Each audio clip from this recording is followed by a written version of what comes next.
क्योंकि हे यहोवा, तू सारी पृथ्वी के ऊपर परम प्रधान है, तू सारे देवताओं से अधिक महान ठहरता है। बृहस्पतिवार 13 अप्रैल 2023।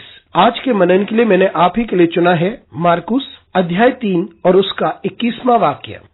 जब उसके परिवार के लोगों ने यह सुना तो वे उसे लेने चल दिए, क्योंकि लोग कह रहे थे उसका चित्त ठिकाने नहीं है।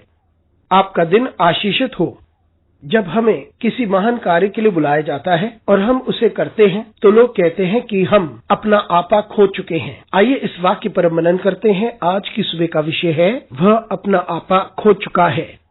ये उस समय की बात है जब यीशु मसीह लोगों को चंगाई दे रहे थे और बड़ी शक्तिशाली चीजें हो रही थीं और वे किसी को भी चंगाई प्रदान कर सकता था। उसने उन लोगों को ठीक किया जिन पर दुष्ट आत्माएं थीं। उसने अंधे को रोशनी दी और वे जगह जगह जाकर लोगों की जिंदगी को परिवर्तित कर रहा था। लेकिन जो लोग उस वक्त प्रभावशाली थे वे इन बातों पर प्रश्न पूछने लगे। वे यीशु से नाराज थे और वे उस पर आक्रमण करना चाहते थे और वे नहीं चाहते थे कि वे इस कार्य को जारी रखें। तब यीशु मसीह के परिवार को भी लगा कि वे अपना आपा खो चुके हैं, क्योंकि यीशु मसीह कुछ ऐसा कर रहे थे जो साधारण नहीं था। वे सामर्थी कार्य कर रहे थे और लोग भीड़ बनाकर उसके पीछे पीछे चलते थे। इससे जो लोग प्रभुता में थे वे विचलित हो गए और परेशान हो गए। लेकिन यीशु मसीह के परिवार को ये बात समझ में न आई और उन्हें लगा कि इससे उन्हें हानि पहुंच सकती है। उन्हें लगा कि वे जो कर रहे हैं वो सही नहीं है, इसलिए वे चाहते थे कि वो वहां से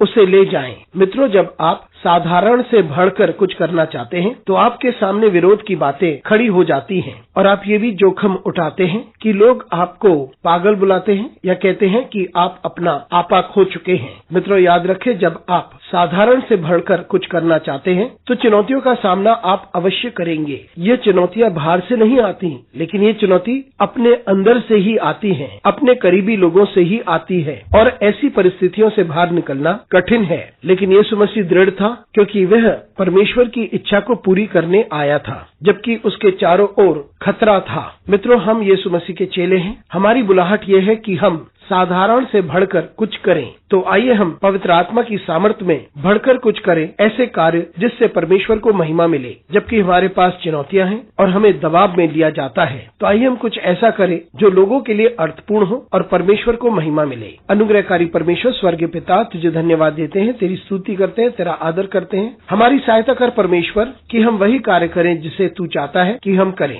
यीशु मसीह के नाम से मांगते हैं, आमीन।